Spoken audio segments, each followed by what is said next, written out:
What's something you started as a joke that got completely out of hand? Senior year, our cafeteria had this problem where nobody ever sat with the special needs kids. They had their own table by the emergency exit, and it was just empty. Socially empty, even when they were sitting there. I wasn't trying to be noble. I was avoiding my ex-girlfriend who sat with the popular table, and I needed somewhere she wouldn't follow. So I grabbed my tray and sat down next to Danny, this kid with Down syndrome who always wore superhero shirts. He looked at me like I just handed him a lottery ticket. Spider-Man? He asked, pointing at my backpack pin. Yeah, man. Spider-Man's the best. His whole face lit up. We spent lunch debating whether Spider-Man could beat Batman. It was the most genuine conversation I'd had in months. Next day, I sat there again. My buddy James saw me and walked over, confused. Dude, why are you— Spider-Man debate, I said. Pull up a chair. Within a week, 4 of us were eating lunch at that table every day. Not because we felt sorry for anyone, because Danny knew more about Marvel continuity than anyone in the school, and Melissa could draw better than our AP art teacher, and Marcus told the most insane stories about his weekend bowling league. We started bringing card games. Someone brought Uno, then Magic cards. The table got loud, like actually loud with laughter and trash talk. Other kids started drifting over. What's happening at that table? By October, we had 15 people crammed around a table meant for 8. The lunch monitor kept telling us to spread out,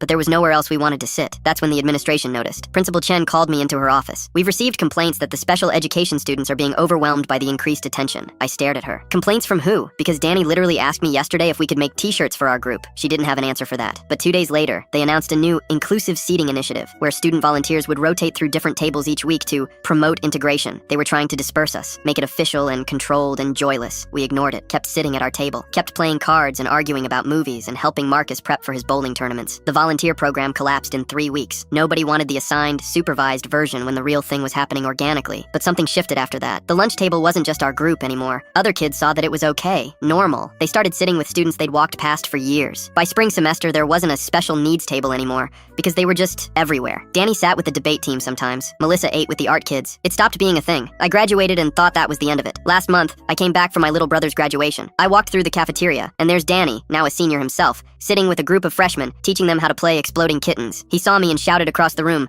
"Spider-Man!" I went over. The freshmen looked confused until Danny explained. He started the table. One of the kids looked up at me. "Wait, you're the guy from the story? Miss Chen tells it every year during orientation now, about how student connection works better than programs." I found Principal Chen after the ceremony. Told her I'd heard she was using our table as an example. She smiled. "You know, I should have just let you keep playing Uno."